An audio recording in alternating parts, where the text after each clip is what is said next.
ویلیورسٹی کے پروگرام کیسے میں آپ کا استقبال ہے۔ میں ہوں آپ کا میزبان شارق علی۔ اس میں کیا شک کہ غصہ حرام ہوتا ہے، لیکن اسے قابو میں رکھنا مجھ سمیت بہت سے لوگوں کے لیے ایک سنگین مسئلہ ہے۔ میں نے اس سلسلے میں کچھ ذاتی حکمت عملی تیار کرنے کی کوشش کی ہے۔ آئیے اس پروگرام کے حوالے سے تمام سننے والوں کو اس امید کے ساتھ اس حکمت عملی میں شامل کریں کہ یہ چند باتیں ہمیں اپنا غصہ قابو میں رکھنے کے لیے مددگار ہوں گی۔ زندگی میں ایسے بہت سے مقامات آتے ہیں، مثلاً ڈرائیونگ کے دوران کوئی دوسرا ڈرائیور ایسی حرکت کرے یا کوئی بچہ تعاون کرنے سے انکار کر دے تو بلڈ پریشر کا بڑھ جانا فطری عمل معلوم ہوتا ہے۔ یہ بات درست ہے کہ غصہ ایک قدرتی بلکہ مثبت جذبہ ہے اگر ہم اسے صحیح وقت پر اور صحیح طور پر استعمال کرنا سیکھیں۔ جو بات منفی ہے وہ یہ کہ ہم غصے پر قابو نہ رکھ سکیں اور کسی غلط صورتحال میں اس کا اظہار کر بیٹھیں اور پھر اپنی صحت یا اہم انسانی رشتوں کے حوالے سے انتہائی بھاری قیمت ادا کریں۔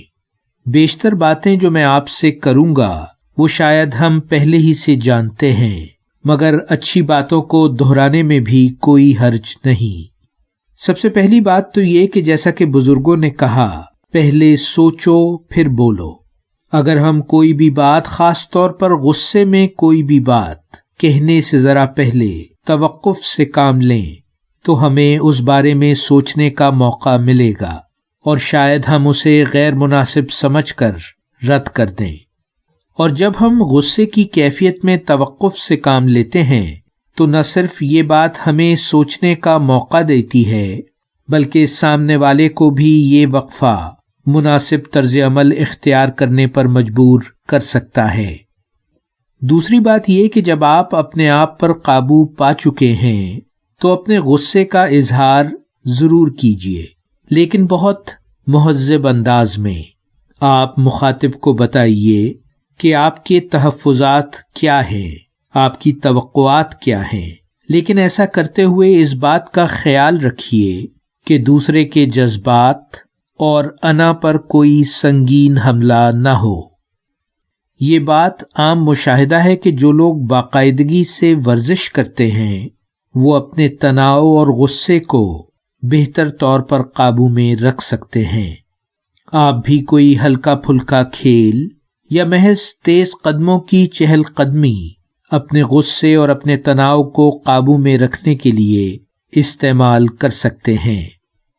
ہمارا کام اور ہماری مصروفیت یا ہمارا کاروبار کتنا ہی اہم کیوں نہ ہو، یہ بات اہم ہے کہ ہم اپنے لیے اور اپنے خاندان، خاص طور پر اپنے بچوں کے لیے ضرور وقت نکالیں۔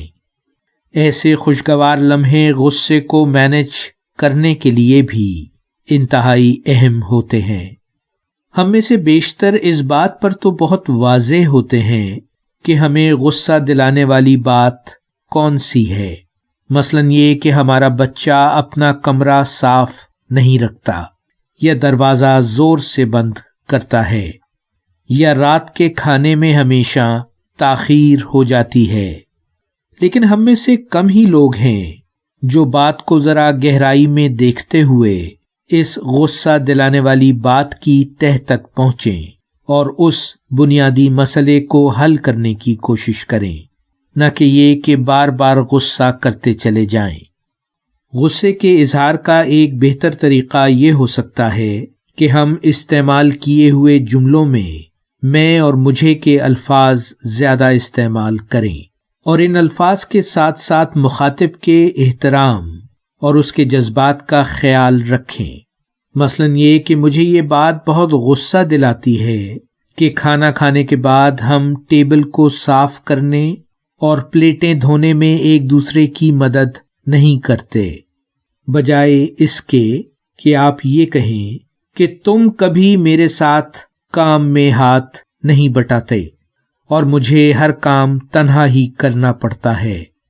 یعنی یہ کہ جب آپ اپنی گفتگو میں اور مجھے استعمال کرتے ہیں اور مسئلے کی جانب نشاندہی کرتے ہیں اور دوسرے شخص کی انا اور اس کے جذبات کو اس بیان سے الگ رکھتے ہیں تو آپ کے غصے کا اظہار بہتر نتائج پیدا کر سکتا ہے۔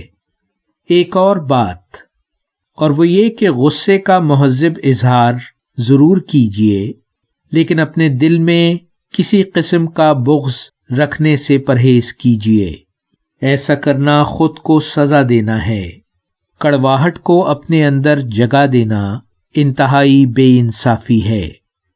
غصہ پیدا کرنے والی صورتحال ہمیں سیکھنے کا موقع فراہم کرتی ہے اور ہمیں اس کا بھرپور فائدہ اٹھانا چاہیے۔ پھر ظرافت اور حس مزاح کا استعمال طنز سے کہیں زیادہ بہتر ہے۔ طنزیہ گفتگو سے پرہیز کیجیے، یقین جانیے اس سے بہتر نتائج حاصل کرنا ممکن نہیں۔